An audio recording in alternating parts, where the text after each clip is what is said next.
right, welcome everybody. Here for a short midday stream. Been planning to test out a little bit more of the TBM today, and really excited to head on out there. I've got basically some scenery that I downloaded from the awesome ORBX for Washington State. Right now we're here at Boeing Field, just outside of Seattle, or in Seattle, however you want to put it. I have the brand new TBM 900, well, brand new for me at least, and I've got to say I've been loving every second of it. So I'm super excited today. The idea is to sort of file IFR, but hopefully be able to just do a VFR. We're not going to follow too much of the rules or the restrictions today. I just want to see the scenery and see what we can do. I have real weather set up, so it's going to be iffy, especially for this region right now. Some clouds in the air, some broken sky, so we'll see what we can actually get. Hopefully we can get some cleared clouds. We're going to fly from Seattle to Vancouver. Once we get to Vancouver, if time permits, I'm going to fly around a little bit there, maybe go a little bit more north into the mountains and just go on a little adventure. If not, we'll stop in Vancouver and we'll do the second mountain leg probably tomorrow or one of the days this weekend. Got some requests on Instagram for places to fly, so definitely got a lot of requests for the Vancouver area, Canada in general. So we're going to do Canada, we're going to do Vancouver, Seattle today, and maybe the next few flights or the next flight. We're going to fly maybe into Ottawa. That was another request. Into or out of Ottawa, I'm not sure yet, or maybe just both. But yeah, so hopefully you enjoy. Hopefully I don't mess up too badly. Still learning the TBM. Still a little bit rough around the edges, but definitely having a lot of fun with it. So just bear with me for a few minutes. I'm going to get myself set up here. I'm rocking Flight Plan to Go on the iPad. But I'm hoping not to have to rely on that too much. I'm just going to sort of use the interior. The TBM has such great systems with the G1000 that hopefully I can just rely on that. Rocking out the Devil Red livery today. Looking really cool. And like I said, we're here in the GA Northwest spot for Boeing Field. There's a train going on in the background, and just looks like a nice day for flying. So let's do a few of our maintenance things here. We got to take off some of the tags before flight. Let's see if I remember where everything is. Hopefully I don't mess anything up here. Let's do a quick inspection here of our lights. Look at those individually modeled LEDs. Everybody talks about that. Definitely cool. Yeah, just one of those small details. It's pretty fun. Okay, so not all the flags are on. I don't think I shut it down the right way last time, unfortunately. I was kind of in a hurry, so I do have a few covers here. Obviously the chocks are still on. Okay, everything else is good. Let's get in.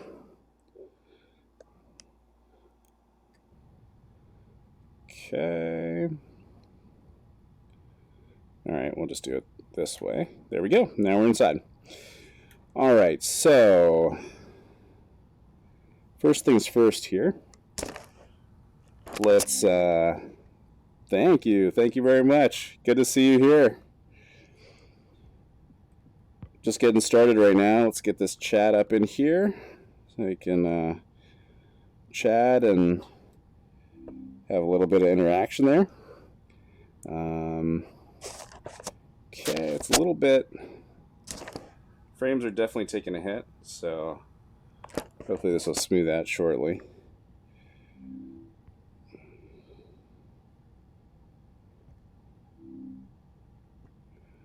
All right.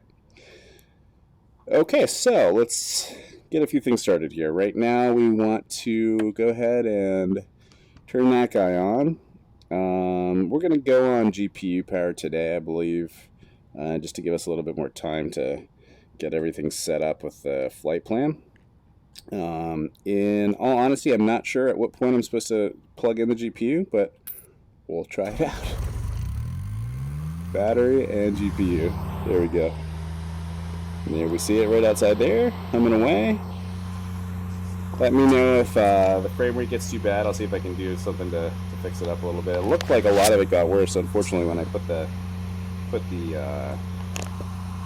whoa, having some problems there. A lot of it got worse when I put the chat window up, so slightly worried about that, but maybe it'll get a little bit easier once we get outside of Seattle, or as we start things up here. All right, so we've got our screens coming on, looking nice. Not hearing my cautions. Oh, there they go. Let's go ahead and turn those off. Aural warning. Okay. Thank you. All right, so we have our. I can't remember if this is the PFD or this is the PFD. I think this is the PFD. I'm still learning everything. Anyway, we've got our middle screen here with our map, our systems information, and then we've got this one right here. Obviously, that's got all our instrumentation. Okay, cool. Looking good. All right. So, okay. All right, our tests are looking good. Before I do anything with that, I do want to just adjust my view here offline. Okay. All right, so we're gonna go load in a flight plan here. We have one saved right here. We are KBFI to CZBB. That's in Vancouver. I'm not going to Vancouver International. I'm going to, now I can't remember the actual name of it. Hold on one second, I'll tell you. CZBB is Boundary Bay, Vancouver.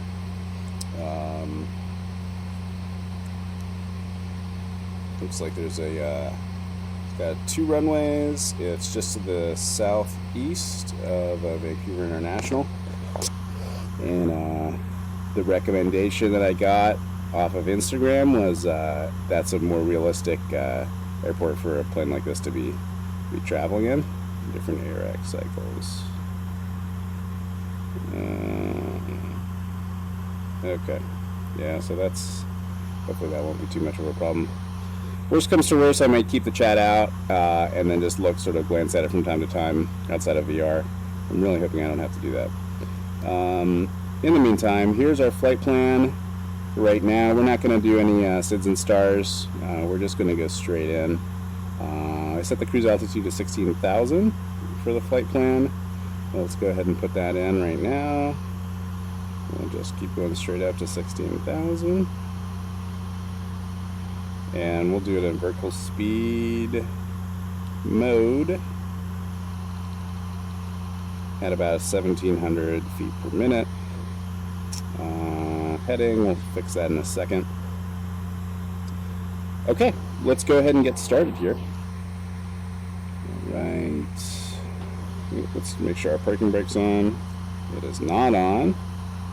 Oh, it is set slightly. Right, thank you. Yes, I know, parking brake's on. Turn on the ignition. Let's BP to on. And I'm going to hold the starter for 2 seconds. 1,000, 2,000. There we go. Okay, bleed off, stall no heat, pitot no heat, main gen oil pressure, starter and ignition. So I'm pretty sure that's what we want to be seeing. And we're looking for NG to go past 16, and it already is, so we're going to get a low idle.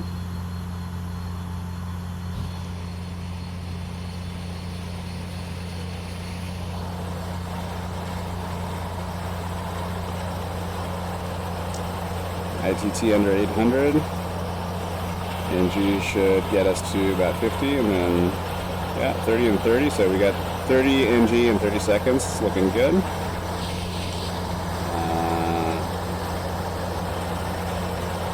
Waiting for that 50, ITT slow down, and it's going to speed up, and hopefully, yep, transfers over there. 50, let's go to high idle.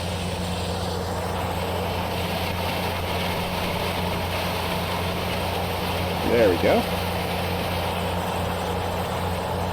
Props coming up, RPM. ITT's looking good. Okay, let's see a few things over here. Set that to auto, fuel selector to auto, AP trim on. AC, bleed, and plus mode. We're going to turn on our inertial separators and our heaters. Okay, GPU door, so we need to get the GPU off, put it on bat, and generator on.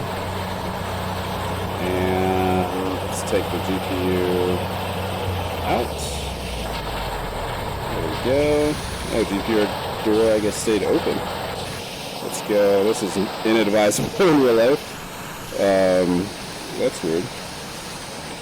Is that what it is? I thought that's what it was. Okay. Yeah, we don't want that. Alright, hold on. Okay. There's that gas mesh has gone away. Okay. We good there. Let's close our door. Inertial separator, yes, we know. Alright. Let's get a few things cleared up here. We want to get the elevator back down. Takeoff configuration. Elevator trim. Flaps are in takeoff orientation right now. Fuel, I think, is good to get us there.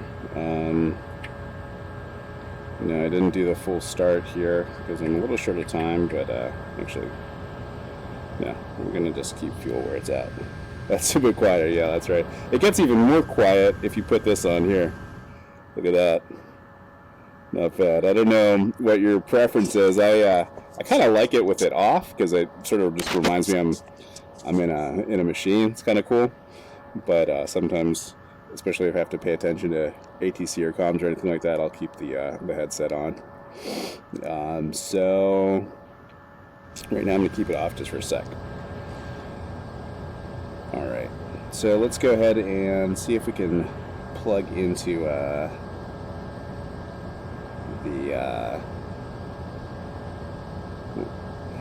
want to get the airport information for Boeing Field, for where we're at right now. And I'm pretty sure this is what we're looking for, 127.75 to get the ATIS AWAS.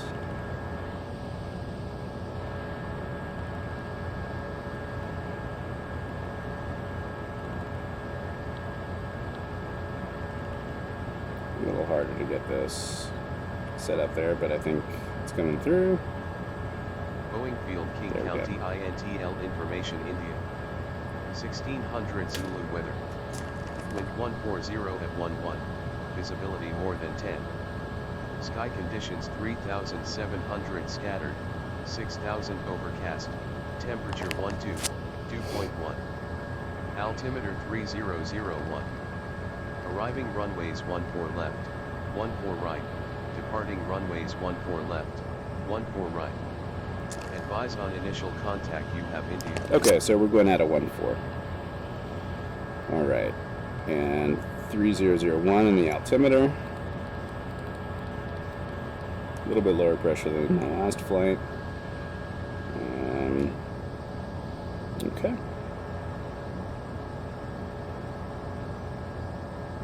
If there is a way, I don't know if there's a way or not, but if there's a way and anybody knows it, to change the color of the plane itself on the map here, for the, it's nice to be able to see the taxiways and the runway and everything like that, but man, it is impossible to differentiate my plane from anything else. So I don't know if that's possible or not. How's the VR integration on this plane, non-sensitivity? Awesome. It takes some getting used to with some of the knobs. I'd say the hardest one at the beginning was sort of like the FMS is a little bit closer, like this knob right there is a little bit closer to each other, so that's a little bit more sensitive. Everything else is like, honestly better than stock, at least in my opinion. VR integration is just fantastic. They really did a good job with everything, and they really paid attention to it, not just from a sort of like, let's just throw this in there, but like a really, like, obviously somebody, at least somebody who was working on this plane, likes to fly in VR. and really made it with that in mind. So yeah, I can't complain. The only part, it's hard on the frames. I don't know if you can tell still, but it is choppy. Right now, this is probably, I'm taxing it a lot more than standard. So, so if you're not going to stream, and depending on of course, how good your computer is, I've got like a standard computer. I can't complain. It's like it's an i7, older i7, and I've got a 1070 in there. So it's not bad. But when the weather's like this, when there's some overcast clouds, when I'm here in Washington with all the crazy texture pack, the Orbix textures that I've got, and then in this plane and streaming on top of that, it gets a little crazy. But it's still, at least for me, it's still usable. So yeah, definitely VR is definitely awesome. Okay, so we gotta go ahead and the different thing about this plane is the throttle is too powerful for us to taxi just using the normal throttle settings. So we actually have to put in this taxi mode. See, there's the normal power mode here, which is like the first 2/3 of the throttle, whatever you want to call it, area. Then there's this taxi area, and then there's this reverser area. So I just bound a key to my reverser, which takes it out of the normal power into the taxi and reverser area. There's not, at least with my key binding, there's not sort of like a hard differentiation between taxi and reverser, so I have to just be mindful that I'm not going too far down on the throttle and taking me into reverser area. I'm not going to really do anything in the simulator, but I guess not really the most kosher thing to do in real life.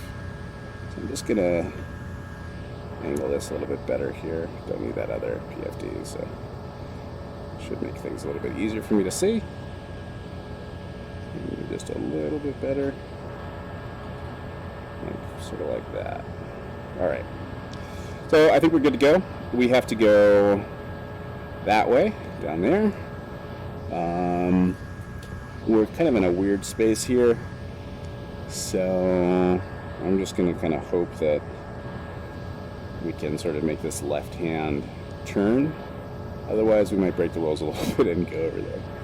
But, okay, let's put it into taxi mode. So there's the taxi mode. You can hear the engine actually change pitch. And from the tutorials that I've been watching, and also the other great thing about this plane is it's got really good tutorials that are really informative and work great in VR as well. So anyway, the tutorials are saying that, like, when you're in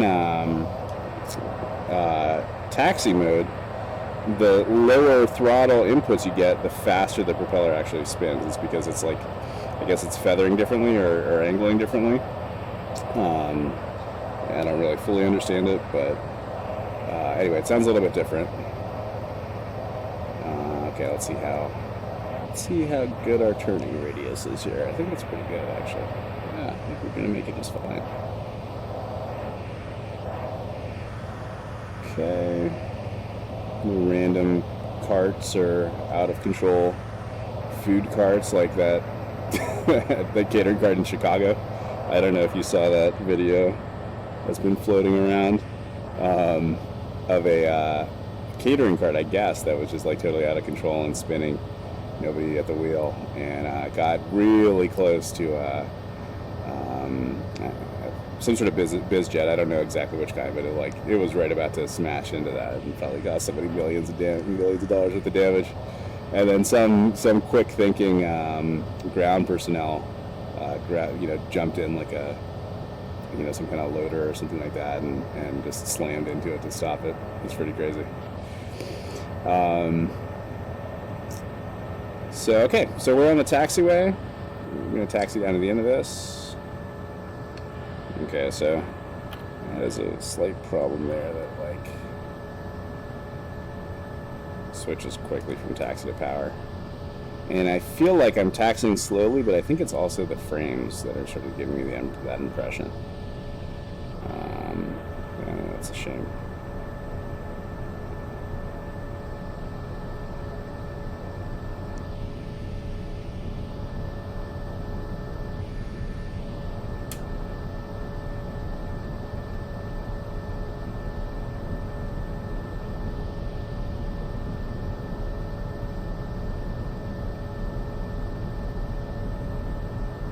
definitely pushing this to the limit. I've done VFR as to how it happened. Yeah,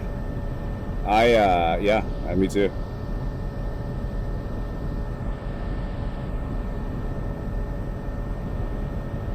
Definitely. I don't know how it could get stuck. Accelerating like that, just moving like that. I don't know.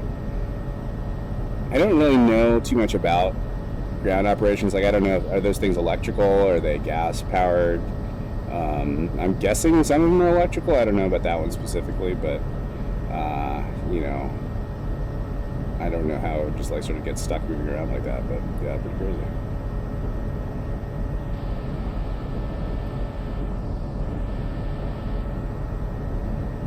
Okay.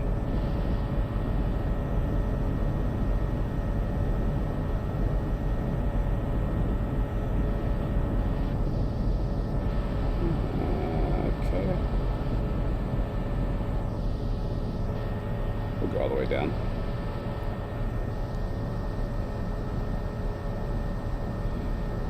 So I'm just using my rudder controls right now on my throttle, and I've got a Thrustmaster HOTUS that is good. I have no complaints. I'm going to get a separate rudder, one of the Logitech SciTech rudders, probably in a few weeks here. And then I'm hoping to grab one of the honeycombs when they actually become available. I don't know if that's going to happen anytime soon, but I've heard rumors of November availability, maybe for Christmas. So we'll see. All right, we are lined up. Frames are continuing to be a problem, but hopefully it won't affect the flight too much. Just more of a problem for my equilibrium. Everything is good here. We're following a flight plan. We filed the flight plan, but I don't think we're going to follow it too much. We'll follow it towards the end to sort of angle ourselves back into the airport. But if we can stay in VFR conditions at least, we'll keep this here. So I'm a little bit nervous because this plane, man, everything happens so much faster than it does. Obviously, it does in a Cessna. And at least with a Zibo, with a 737, I'm more used to the sort of the pace of it and the procedures and everything like that. So, I do a pretty good job under normal circumstances of staying ahead of the plane. This one, definitely having trouble staying ahead of this plane. Just everything, it climbs faster, moves faster. Every phase of flight, goes faster. So, I'm getting better. And so I'm hoping that for this flight, we'll be able to do what we need to do, but no promises. We'll see how it goes. All right, I think everything is good. We could check a checklist here, but I'm anxious to start flying. We'll do the MD-80 and VR. Takeoff sequence is super fast. Do you feel like VR affects your ability to stay in front of the plane, like the takeoff sequence? Like, there's sometimes where I'm like, oh man, I gotta pick up the manipulators because I need to change the heading real quick, and then where's the manipulator? And sometimes takes a little bit longer for me. Oh, that's good. You were using the Rift S, right? Oh, it's just a two-person job. Oh, wow. Do you do a shared cockpit then?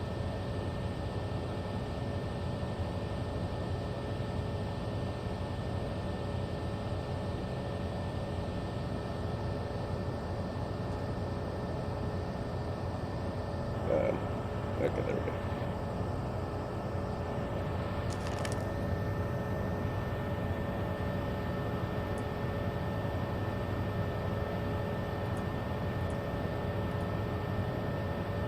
Yeah, I would, oh, sorry. All right. I'd like to do shared cockpit for sure. I think, oh, right on, yeah, the Rift S. Yeah, so like the conceit behind the idea sort of behind my channel, at least for part of it, is dealing with real life fear of flying through virtual reality. So I'm real curious about shared cockpit and seeing if I can set up a flight where I actually have somebody pilot me, and then I just sit as a passenger, and then I'll throw that on YouTube maybe as a sort of experience if anybody else wants to see it. Because honestly, like it does, that's how I got into simming. Is I needed something to sort of expose myself to flights before I did in real life, and it's great.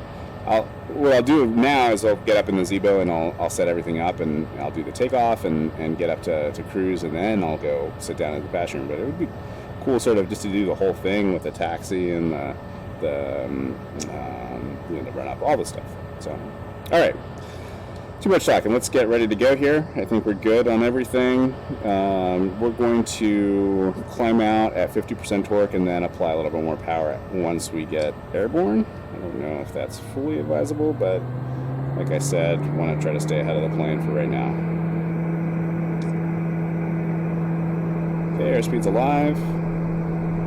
Yeah, the frames are definitely affecting my sense of speed here. This is going to be weird.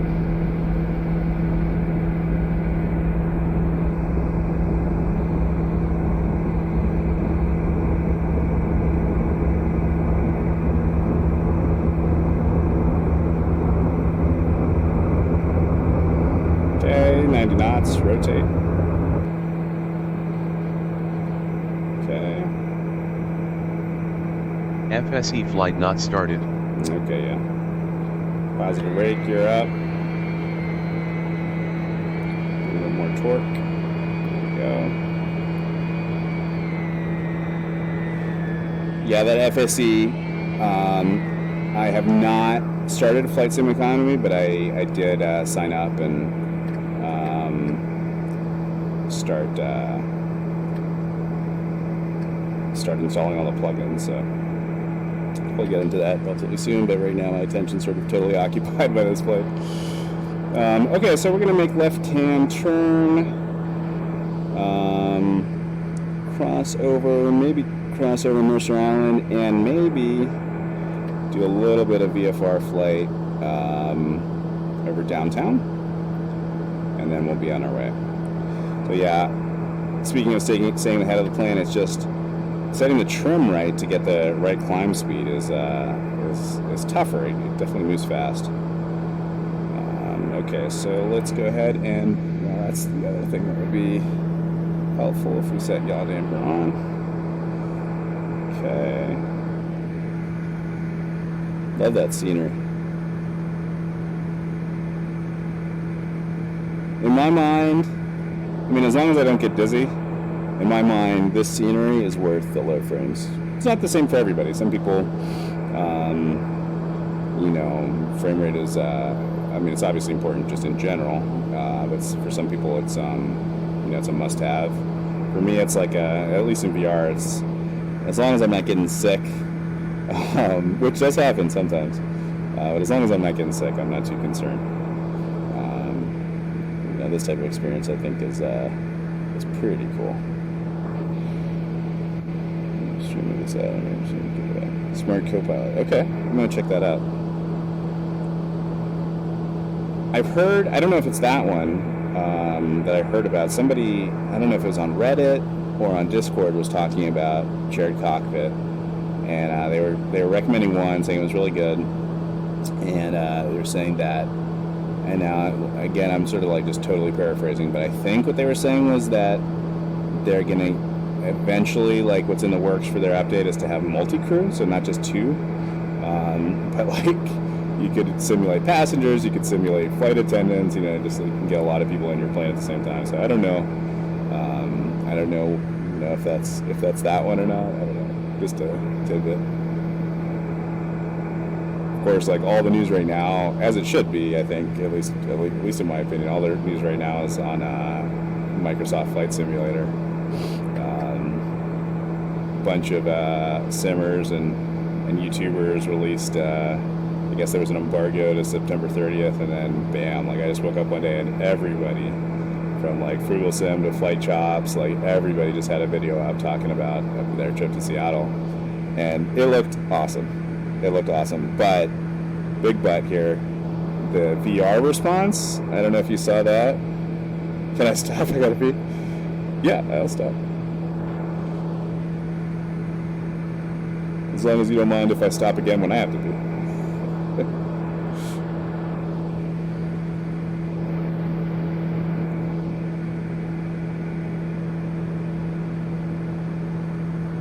Pretty cool down there. That view is awesome.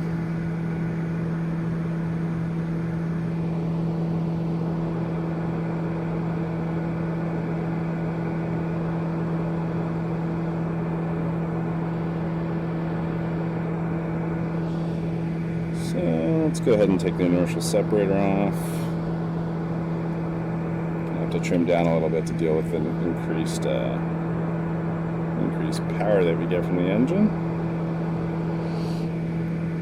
There's downtown Seattle.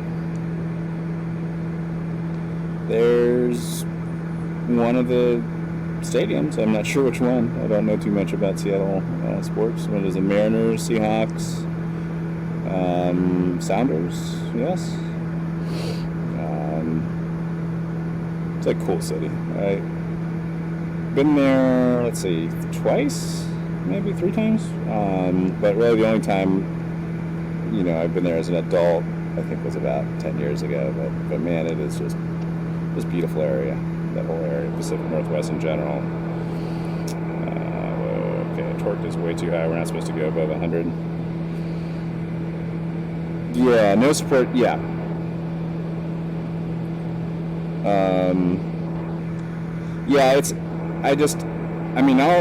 I'm sure I'll get it.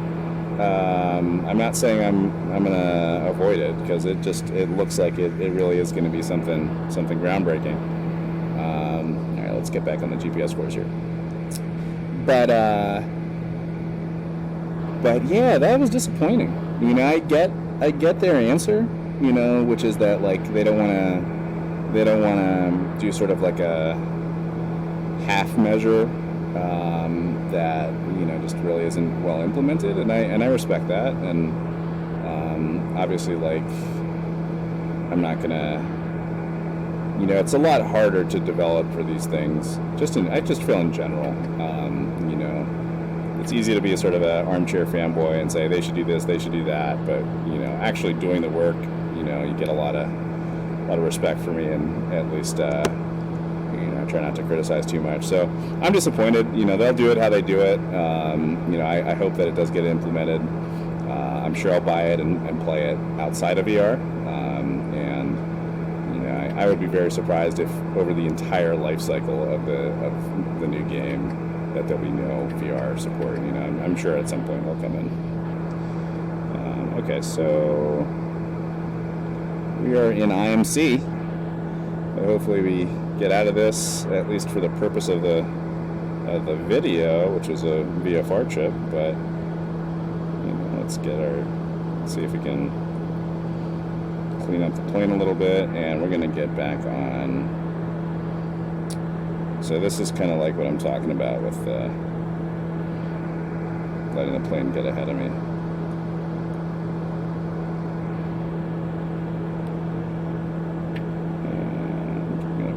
Speed, we say about 1700. Put nav on. Yeah. All right, there we go. Let's go ahead and add a little bit of torque there. Okay, yeah, we are fully up. I was gonna say that the clouds cleared a little bit, but yeah, we're in and out. Going up to passing 8,500 for flight level 160. I guess you don't say flight levels till transition, so for 16,000. Right? Yeah. Okay, let's take a look. Let's zoom out a little bit here.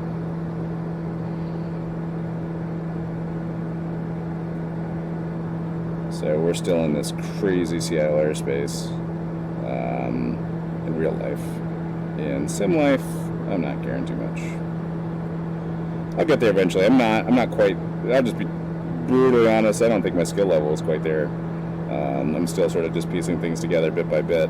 But I do want to start learning to fly in the Bravo and the different airspaces, and work on my radio skills, so I can get on VATSIM and or Pilot Edge. I heard the new VATSIM codec is coming out pretty soon, which is great. Definitely, the few times I've done VATSIM, I've had sort of like a mixed experience as far as the comms go. Everybody's been super accommodating and friendly, especially for a beginner like me. Comms have been a little bit rougher, especially like had a few experiences where I'd actually be fine on the ground and then get up in the air and I just could not hear anything. And then I've done, I want to say like 3 or 4 flights, and nothing serious, just like the first time I did some pattern work. Another time I did like a sort of a VFR flight in Washington, and then I think another time maybe a Canadian trip, but I was on VATSIM on that Canadian trip, but I didn't actually talk to any controllers. I think it was all sort of outside of the range. But anyway, still learning, and sort of like practicing. It's like learning the comms. Dario, I'm looking to buy a new flight simulator. Should I wait for the new Microsoft Flight Simulator, or is X-Plane better? That's a very good question. If you are okay waiting sort of an indeterminate amount of time, it looks like it's going to be pretty amazing. I will say that. It depends on how long you want. I'm very happy with X-Plane, and if I had to do it all over, and I was like, well, I want to start doing it now, I would buy X-Plane again, even knowing that Microsoft Flight Simulator is coming out, the next year or so. I maybe wouldn't put a bunch of, it's just personal preference really still, but I wouldn't probably put a bunch of money into payware. That being said, I literally just bought this plane, which is not a cheap plane, a few weeks ago, knowing that Microsoft Flight Simulator is coming out. But I've been wanting this a long time, and I'm totally okay with investing a little bit of the money. But one thing I may not do in the meantime is I may not be buying a lot more scenery or plugins or things like that. Especially seeing some of the I don't know if you call it ortho, but some of the Bing Maps / AI, whatever magic they've got worked out on some of that Microsoft scenery looks awesome. It looks really cool. So I'll probably stay at my level now. Maybe I'll buy another plane or so. I do have a desire to get like a smaller biz jet. I watch some of the YouTubers, real life YouTubers, and some of their like Citation Max, Premier One driver. So I might buy one of those types of planes, just to nerd out a little bit. But I think that's probably about it. Oh, that's interesting. So downwind, you're saying that X-Plane is way more open than even what they were, even what Microsoft was. I didn't play FSX. I played one of the old versions, and I for the life of me, I can't remember which version it was exactly, but it was maybe 2001, maybe? Somewhere around there? Maybe even before that. Maybe high school, so in the 90s even. Okay, so simpler and better documented. Oh, interesting. So you develop scenery and stuff like that yourself?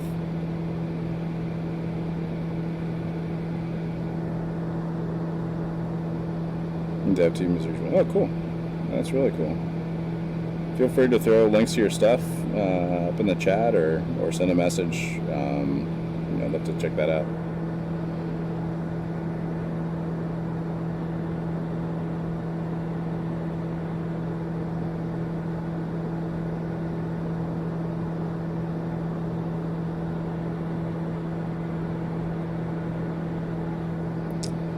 Okay. Oh, another thing I wanted to test out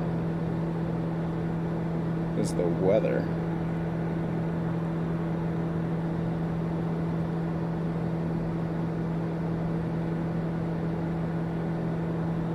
have some clouds going on right now.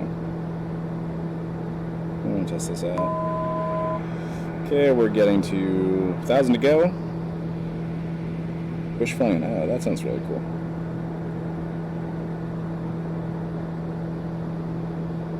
I got the I don't know if I was flying it last time you were here on the stream, but I was doing the I got the Cessna RAP. I think I was flying that, but the bush kit for that is just a ton of fun, just livery wise and look wise. Yeah, that's cool. Bush flying is something that it is like, I don't know. I always feel like, oh, I don't know if I'm gonna set it up, and then when I actually do like a, I don't know, quote unquote, if it's actually like what you would call a bush flight, but what it seems like in my head, is just so much fun. I just end up having a ton of fun. Idaho seems like a really cool place too. Like I'd like to do like Idaho, Wyoming, Montana, just around there. I've been doing going a little bit crazy with a Fork Boy and downloading a bunch of ortho. I got Arizona, Utah, Nevada, Florida. I think that's it so far. And then I just did Vancouver, but that was on my own. That's the Vancouver area. Oh, sweet. Oh, sweet. I'm going to check that out. So just like super short landings. Yeah, that's cool. Yeah, I'm going to check that out once I finish. No go around. Jesus. Okay. Yeah. Wow. I saw. Yeah, no, I haven't. I'm pretty conservative so far on my landings, just because I don't really want to crash, even in the simulator. But even through fearfreeflight. Well, I mean, that's how you learn, right? Like, at least you're not doing that in real life. That seems pretty cool. It reminds me of a real life flight I took in Venezuela into Merida airport, and it's in the Andes Mountains, and it was on like I don't remember, it was a twin engine, maybe a DC-8, but maybe a DC-7 actually, because it was a pretty short runway, and you land. It's kind of like, have you seen Sedona Airport, where it's like on the mesa? The airport itself's on the mesa. Like, it had that feeling, even though it wasn't quite as extreme as that. But you're like, okay, they flattened part of a mountain, and you're gonna land on that. And that was an experience. That was before actually I had a fear of flying, ironically enough. So for me it was just exciting. I don't know if I did it now, I'd probably I'd have a little bit of a little anxiety with it, but I don't think it's even possible to do it now. I think they actually closed that airport. It's like too much even for them. All right, I'm gonna just do a quick. Okay, so our next leg is actually pretty significant. I was thinking we had more to go. So I'm not sure why we're going slow. We can go up to 315 on true airspeed. I don't know if I guess we're dealing with a headwind here. Don't know how to see. Is there a way to get? Nope.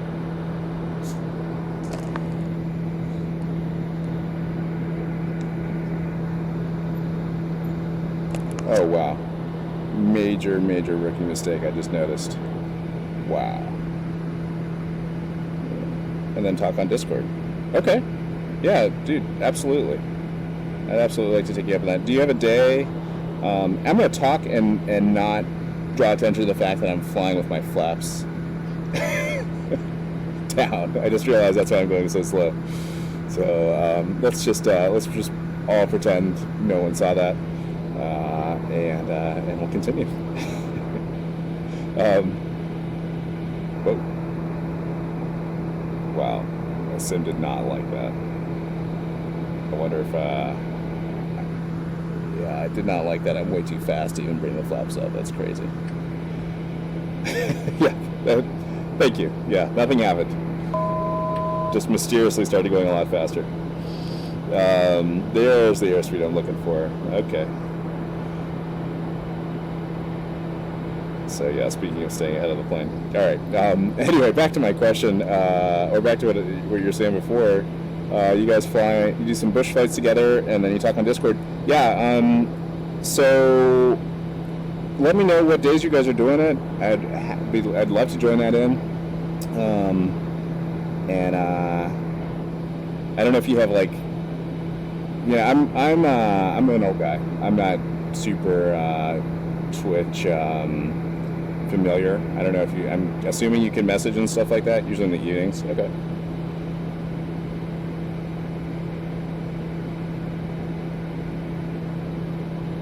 Usually in the evening. Okay. Yeah. Usually I'm. I don't know what time zone you're in. I'm in Eastern. Usually like after 8:39 p.m. Eastern, I have some free time, and especially if it's scheduled a little bit in advance, like even just like a day or a few hours, like I can usually free up some time. Always the challenge. It's funny, like you get older and like you have money to buy cool stuff and cool games, but you lose all the time to do it.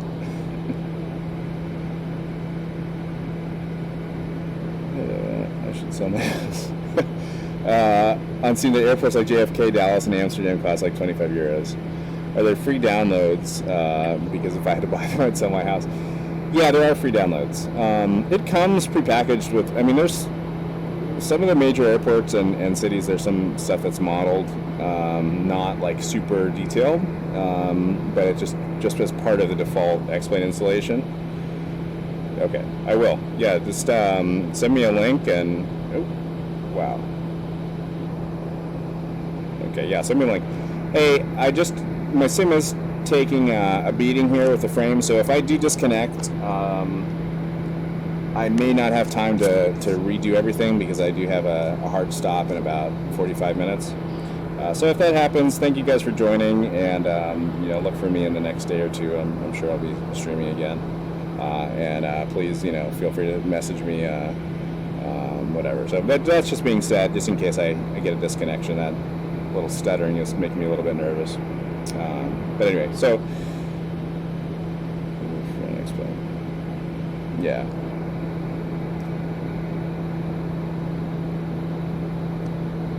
Yeah, I didn't buy when I first started doing this. I looked at prices and I was like, yeah, I'm not doing anything like that. And so I didn't really buy my first payware anything until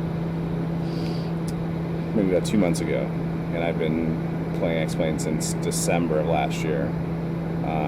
So I wouldn't say like I needed to buy anything really. It just sort of depends on your level of interest. There's a lot of free, there's some really good free add-ons. Yeah, stuff goes on sale, absolutely. There's some really good free add-ons like the Zebo 737 is amazing and totally free. And just a lot of, some fun stuff that you can do with that. So I wouldn't say like the experience, like you necessarily have to get free or payware by any means.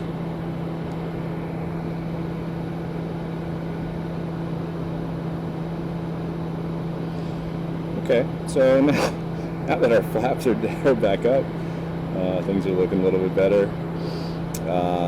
We've got Pennon is our next waypoint, 37 nautical miles. And after Pennon, it's pretty close to CZBB. Let's go ahead and see if we can.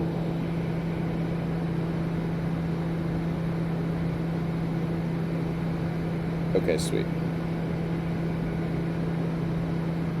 Sweet. Okay, thanks, man. Yeah, I'm absolutely going to take you up on that. We'd love to fly around and just have a good time there.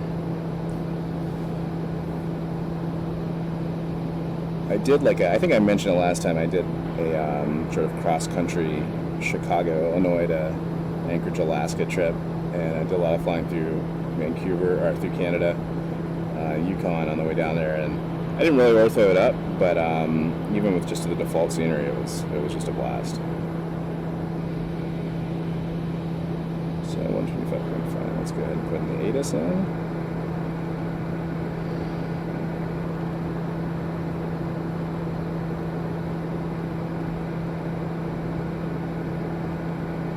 Boundary Bay information Juliet. 1600 Zulu weather. Wind 190 at 23, visibility more than 10. Sky conditions 3700 overcast, temperature 11, dew point 4. Altimeter 2999. Arriving runway 13, departing runway 13. Advise on initial contact you have Juliet. Okay, information Juliet, and runway is 13.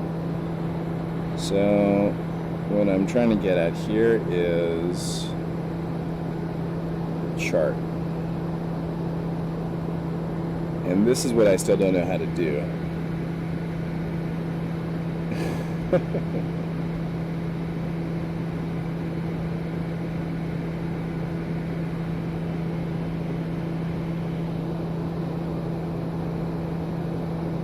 Change. I wonder if I can change it here. So what is it, CZBB? Yep, there we go. Okay. This is what I couldn't figure out on my last flight, how to... So Dan, when you were asking about the manipulators, this is hard. This is a little bit more difficult, but it's nice to have it there. Oh, what? Is that right? Chart not available.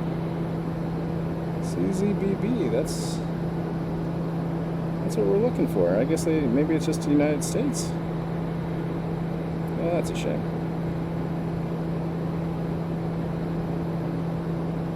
Oh, this is what I want to look at.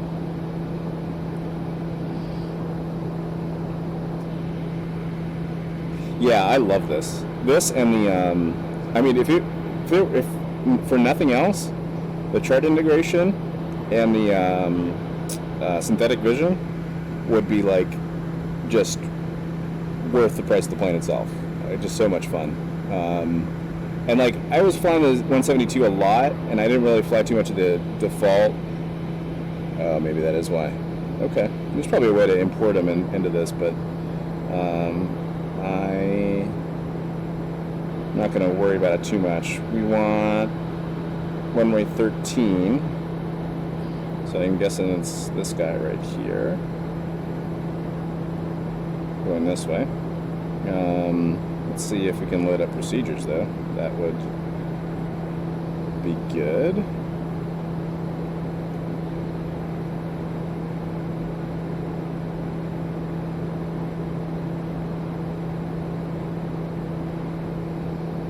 Runway 7, okay, so am I just crazy?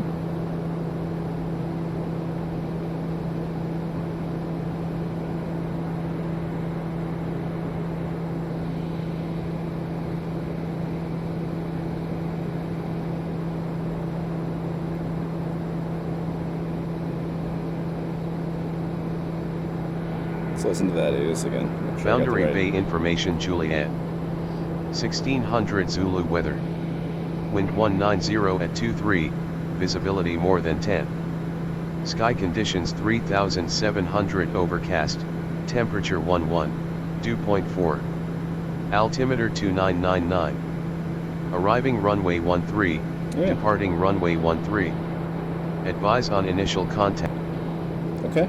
Maybe there's just not, maybe they don't have the information there. That's weird.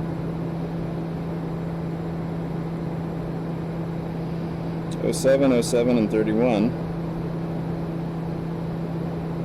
Will you just do the reverse of 31? No, because the reverse of 31 would be 07. Oh well. Alright, well. Go for the visual.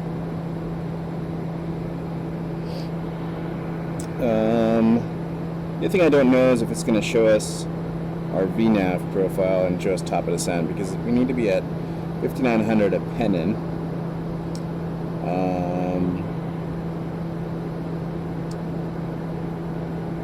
And there was something, I was watching some kind of a G1000 VNAV tutorial. It says it's not actually active if it's a certain color, and I don't know if it's that, you see the altitude here, it's white.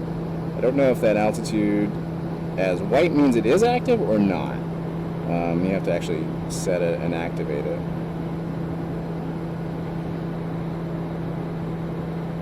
Maybe that does it?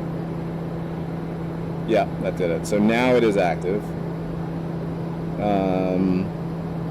Time to bottom of descent 3 minutes. So do we need to top of descent within 1 minute? Wow, that was just in time. Okay. So let's set our altitude selector down to 5,000. And I'm not sure if we have to set up a vertical speed. Yeah, no approaches for 13. Yeah, I'm gonna circle as long as the weather's good. That's the only worry. But we'll see how things. Oh my gosh, look at that.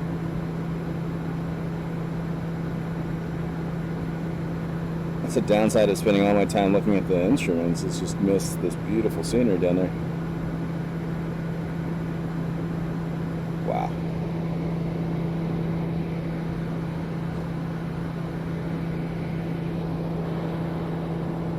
Alright, so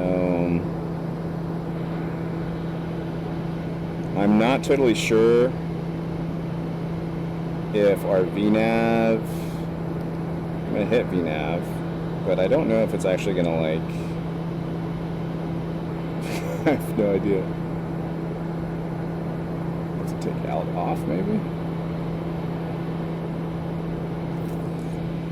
Or flight level change maybe. Yeah, I guess what I'm trying to say here is I don't know how to actually start the VNAV descent, or if I just have to do it manually. I'll see about that later.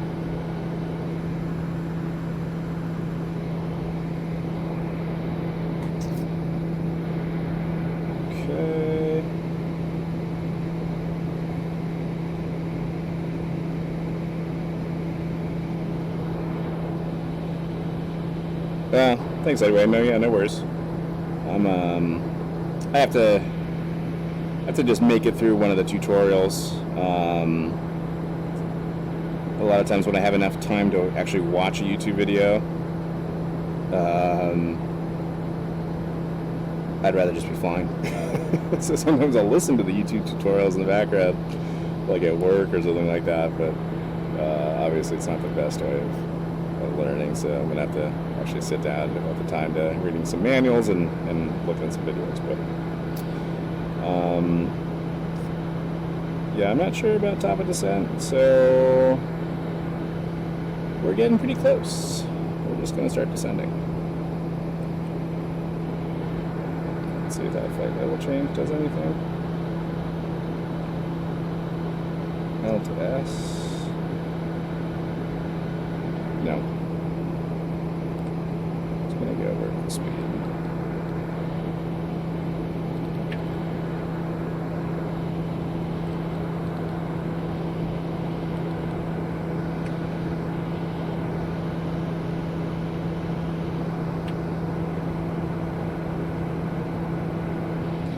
Another crazy thing about this is that, on a Cessna, I'm using my entire throttle quadrant. So like 75% up would be 75% RPMs or whatever. And this one with the torque, because the torque ratio changes the higher altitude, because there's that 1/3 for the taxi and reverser, small input changes, yeah, we're definitely not. We're gonna have to circle a lot to lose some altitude, but that's fine. So small input changes on the actual throttle quadrant itself make a big difference. So I like move it like a millimeter, and then all of a sudden I lose like 10% torque.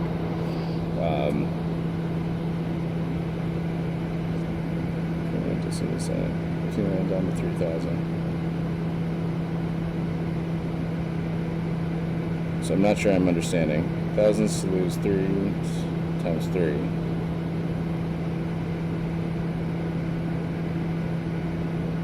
I'm going to have to ask you about that a little bit more. I'm not quite sure I'm understanding yet. But it's also because I'm sort of thinking about the...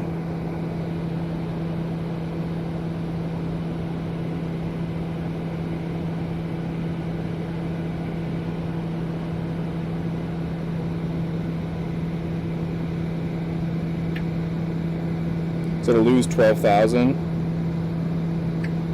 you're multiplying it by 3 and adding 10. And that gets you the nautical miles.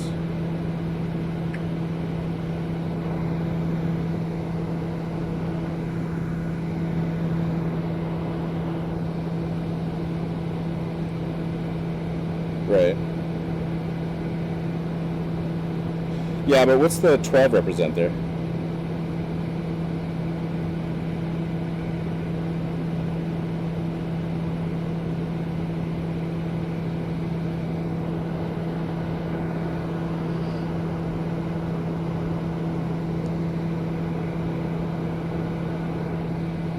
$12,000. Okay. And what? 12 times 3. Gotcha. Okay.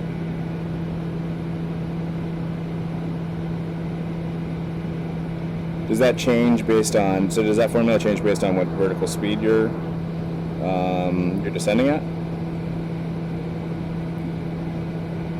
Oh.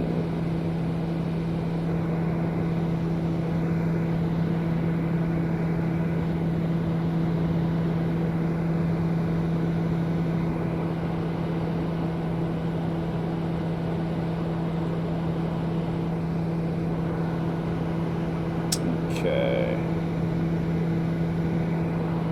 Coming in closer. Looks like it's right down there, and in fact, I think I see it right down there, right past our nose. We're a little bit high, and looks like that's where the ortho meets the Washington textures, maybe? That line right down there, I'm not sure. I'm not sure what that is, but I'm guessing that's something to do with the ortho. General guideline. Okay. That's awesome, man. Thank you.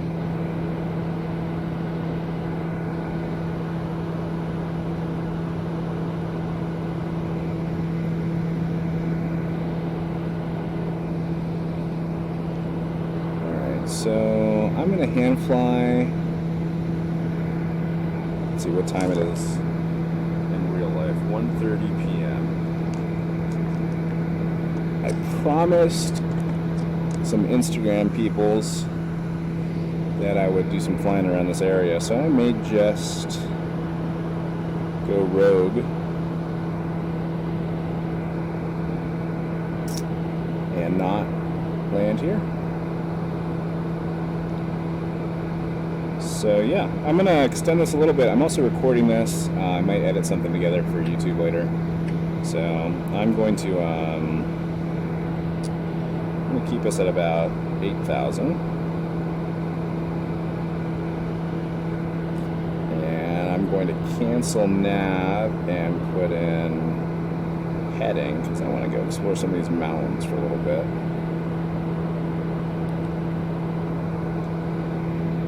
And just check out some of the ortho that I downloaded. Sometimes I do. Yeah, yeah. You're not kidding. Look at that scenery. Cool. Getting distracted here. Yeah, that's a very good point. And that's actually something that, like, if I ever wanted to actually get a PPL, get my license, that would genuinely freak me out. There's the airport that we were going to land at, and it looks like a fun little spot. Looks pretty cool, actually. Maybe we'll come back here once we're done looking at the mountains, or maybe we'll look somewhere else. But yeah, my math skills, especially like my simple math, I'm glad nobody from my job watches the stream, because I do work with math a lot at my job. And I'm good at some things, logic, I'm pretty good, but it's stuff like that. But I am like a little bit slow when it comes to just like the very simple stuff, unfortunately. And to get my real life license, and like to know that like my life is depending on some quick calculations while I'm already super stressed out, or just task saturated, is slightly daunting. I'm sure there's lots of mnemonics and tricks and shortcuts that you could do to make that easier, but it's definitely something I'd have to think about. We're flying over Vancouver. I had no idea there was a lot of so much like field space here around Vancouver. I thought it was more urbanized.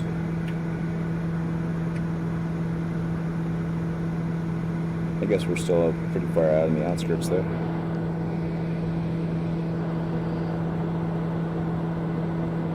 So we are going rogue, and to see some mountains, fly around there for a little bit, see what's what, and then either circle back, or we'll see if we can find an airport nestled in a valley or something like that out there to make our landing. We're fairly good on fuel, oil, pressure temperature is good. Electrical, I think, is good. At least it's in the green, so that's nice. We are a little too slow, though. We stopped our descent. We can speed up a little bit here. And hopefully we can get a good visual on these mountains really soon, so we can gauge if we need to go a little bit higher. I do want to put the terrain in here. And just for fun, I'm going to put next red. I forgot that the weather...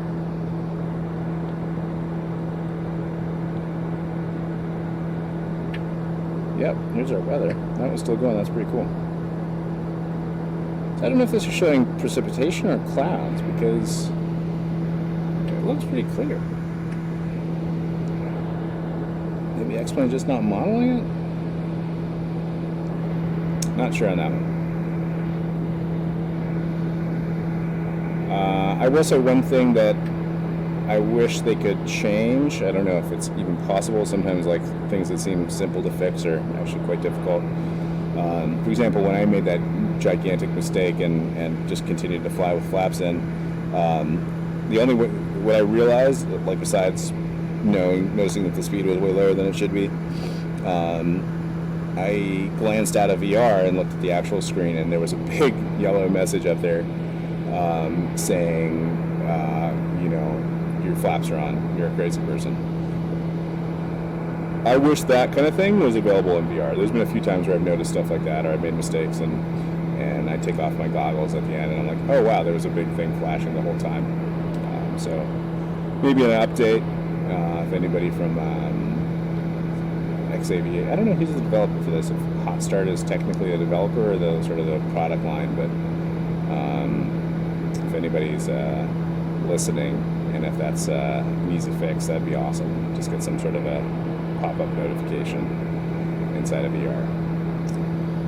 I think we're technically high enough. I'm not going to do any more altitude changes just yet. Actually, no, that's not true. I'm going to go up to 10,000.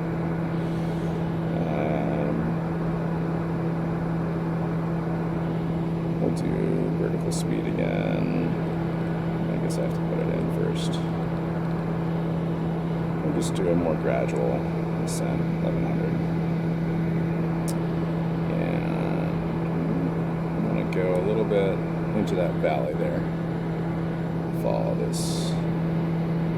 Not going to follow the water. That's right. That's very true. 500 feet per minute. This time gets to there about 10 nautical miles beforehand. Sweet. Okay. Yeah, checklists are good.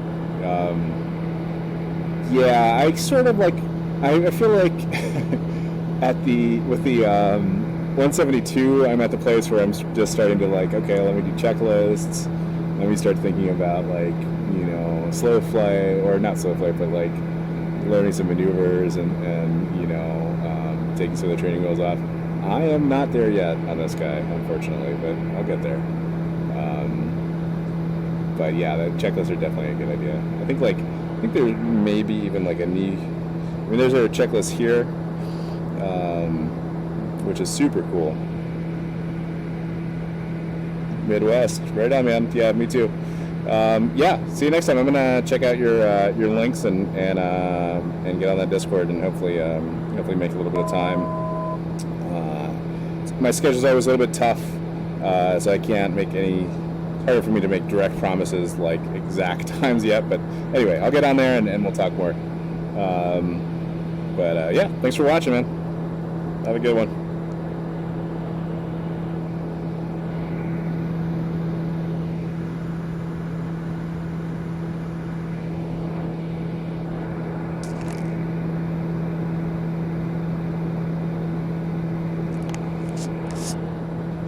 Okay.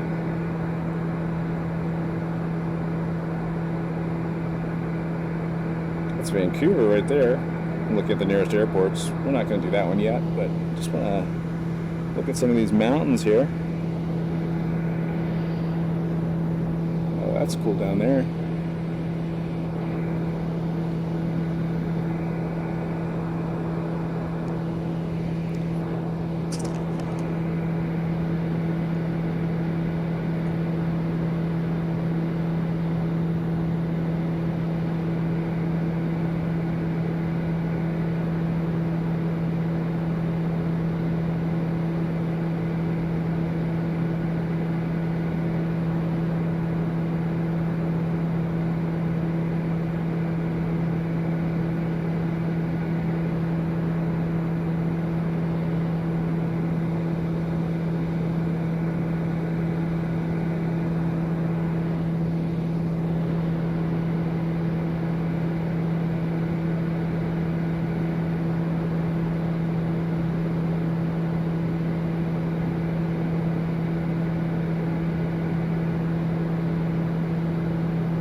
This is really pretty.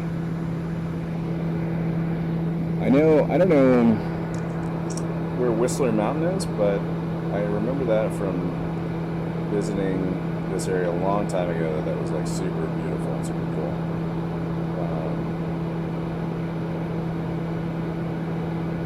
I'm actually feeling like it's up ahead, relatively close. I'm gonna see if I can check that out real quick. TBM is doing awesome, doing great. Really happy with this plane. Feel like, sound like a shill. I swear I'm not. And it was a really hard decision for me to get this because it is expensive. It's like $65, I think, is what I paid. Did not do the sale or anything. I just lost control of myself and just bought it. But I'm happy I did. It's pretty cool. For me, at least, it's fun. Everybody's got to make their own decisions.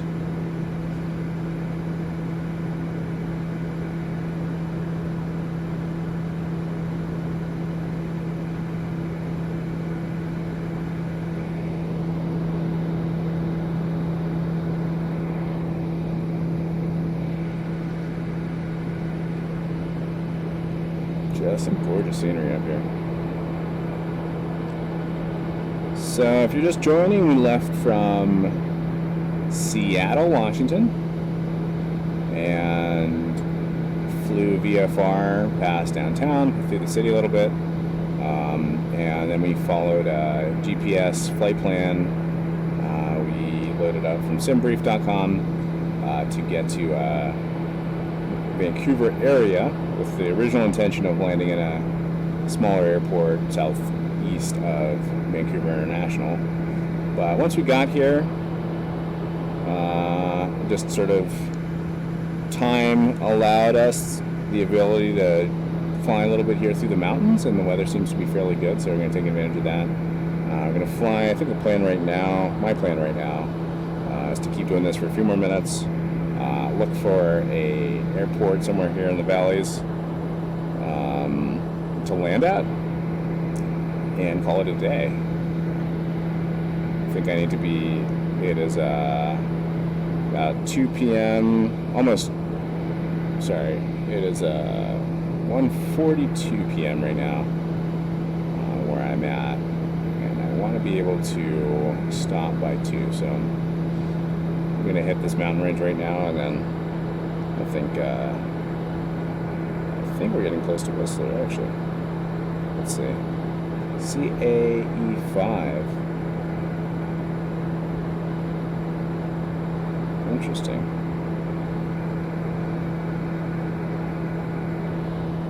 Let's see what our nearest airports are. I think what I'd like to do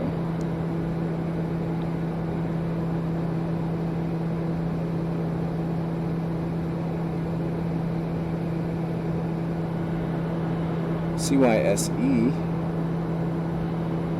Yeah, let's do that. I like that. We're going to direct to CYSE. Squamish.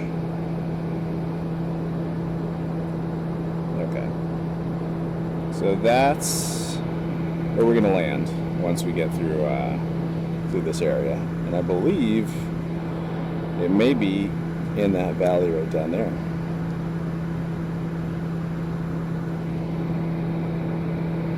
But in the meantime, we're going to fly this just a little bit longer. We're 10,000 feet. Going through British Columbia. Looking out the window, some beautiful scenery.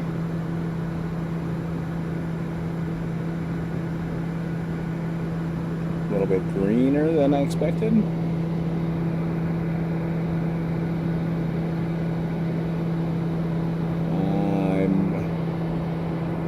I'm not going to gain any more altitude, so we'll weave our way through this area, and I think maybe what I'll do before I hit that mountain range, maybe I'll angle off to the left, see if I can go around there. So essentially what I'm saying is, if you look at us right now, this big mountain range in front of us is this. Go like that, and then maybe back down there, somewhere around there.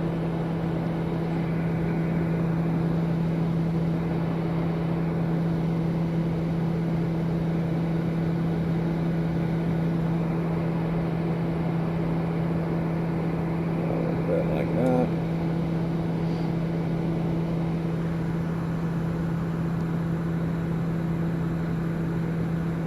Oh. That was a pop-in.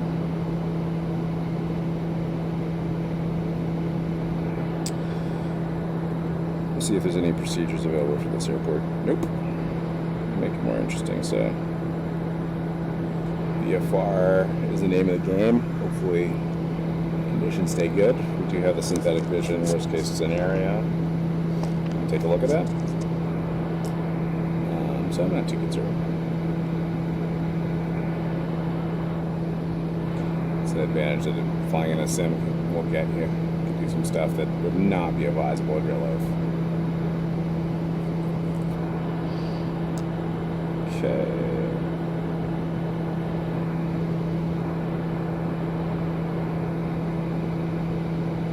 I think I'm gonna hand fly. I'm getting a little bit antsy here.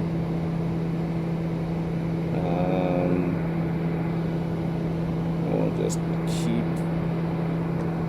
I'm a little concerned that the weather might change on us a little bit as we're flying through these peaks, and we're pretty close to everything. So I'm going to keep an eye out for. Sorry, I'm going to see if I can. Okay, it's not quite working.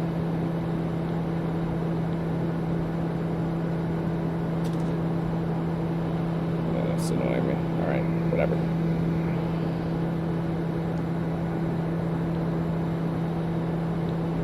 Can't seem to... There we go. I'm already direct 2, but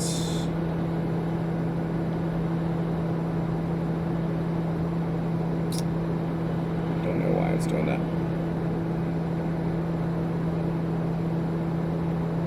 If I can direct you this way. Yeah, okay, that's how we're going to do it once we get down. Okay, just briefly, we are going to make left-hand turns. We're going to go down this way, basically keep going straight a little bit, hit this, take a left, go down to this valley, overshoot the airport, do a turnaround, and then land facing north. I think that's good. So let's go ahead. Okay, turn the yaw damper on. I started descent here. Quite a bit of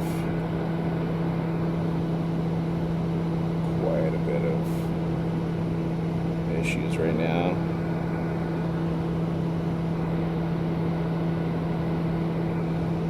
I think we just had a little bit. We were crabbed a little bit, and that we had some rudder trim going on, rudder trim that was banking us pretty significantly to the right there. So I just had to deal with that for a second. Okay, one thing I did forget to do. Don't have the altitude set, unfortunately.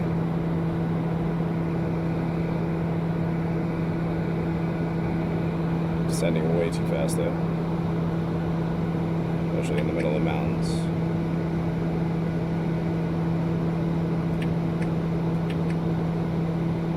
Okay, that's good. I think what we want to do is start turning to the a little bit tough here. Synthetic vision is very nice, I will admit. Cheating a little bit. Once we get to this area, we'll start turning to the left.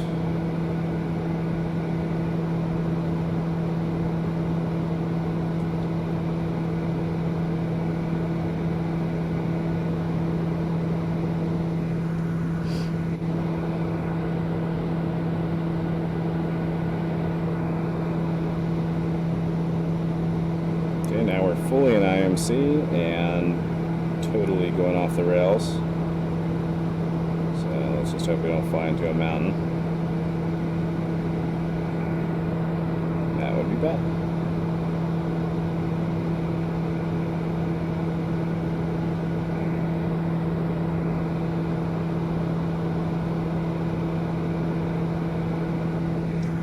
There we go.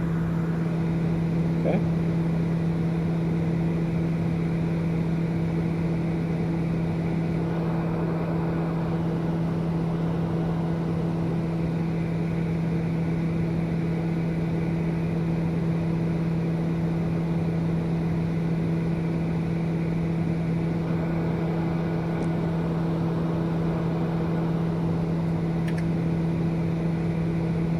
A little bit of trim there.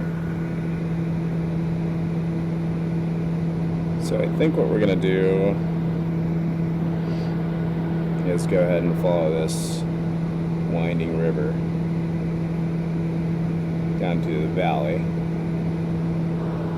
And looks like we're going to hit another layer of clouds. So we'll probably keep it at about 4,000 until we get into the more of that valley area and cross over the airport. It's definitely not as much of a valley as I want to see. There's way too much altitude.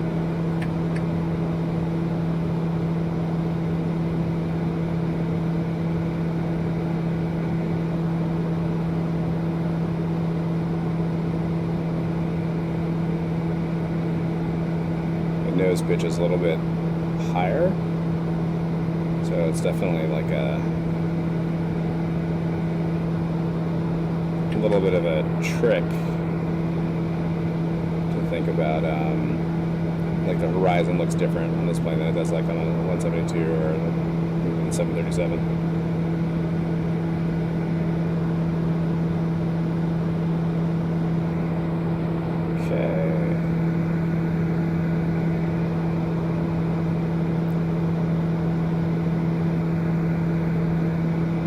rate. Okay. Sync rate. Yeah. Sync rate. Sorry about that. Yep. All right.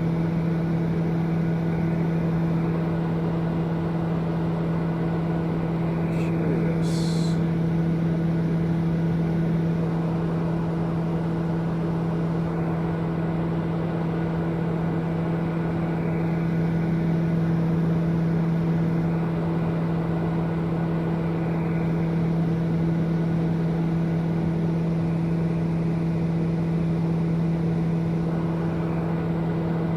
I'm not seeing the airport yet.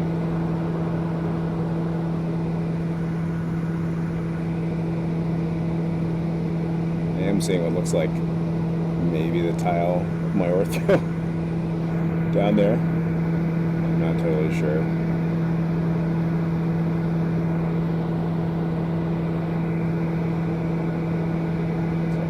Gotta keep it here.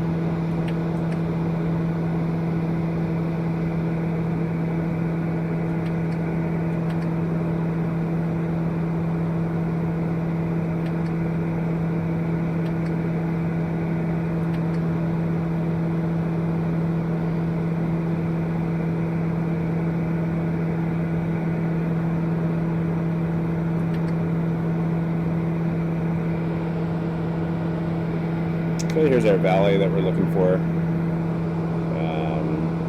think our airport's going to be on our right. We may just proceed on this heading.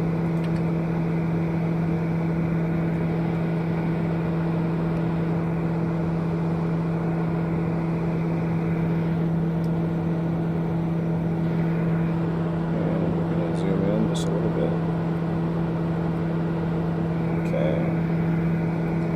Losing way too much altitude though. That's not good.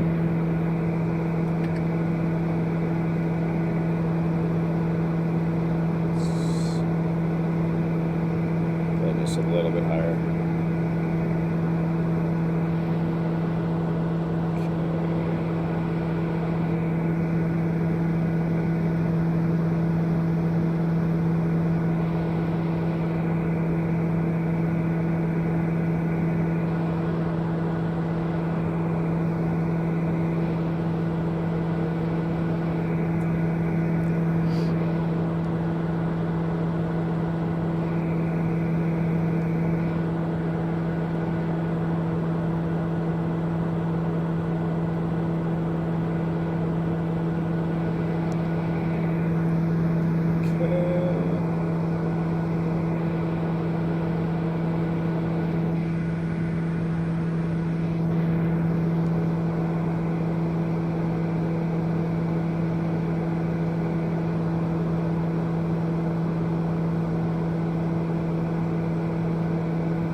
Everything looking good. Ready to start our turn. 5, 4, 3, 2, 1. Start our turn. 1 notch of flaps.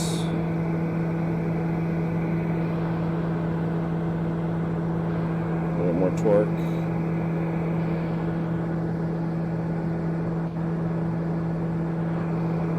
Vertical speed, gaining way too much altitude there. Okay. Push that nose down.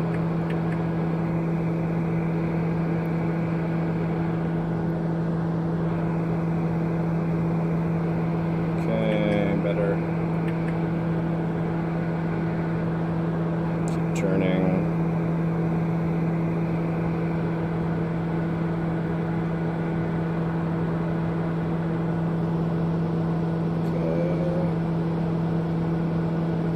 And there's our airport.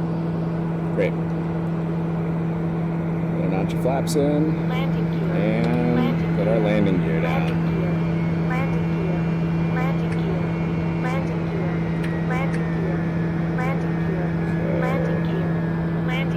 damper is off. Landing gear. Interesting. Okay. That's what I was afraid of, that weather pop in. Getting a little bit too slow here.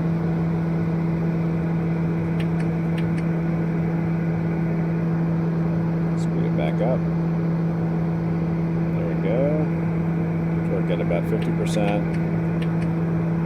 Okay, 500 feet per minute.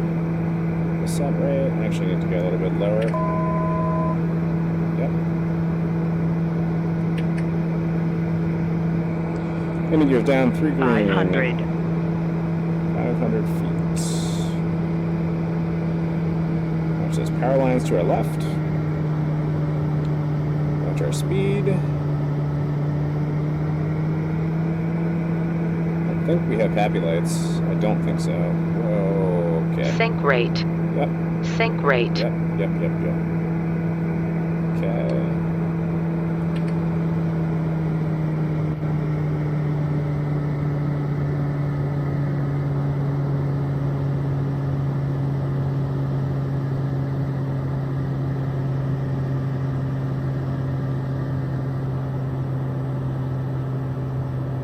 Oh man, that was rough. Airspeed. That was rough. Come on. Get down.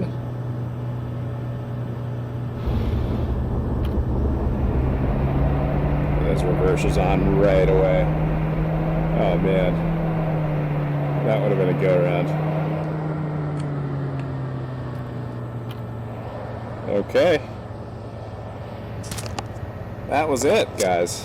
We made it. What a flight. Thanks everybody for watching. Start turning off everything that we need to turn off.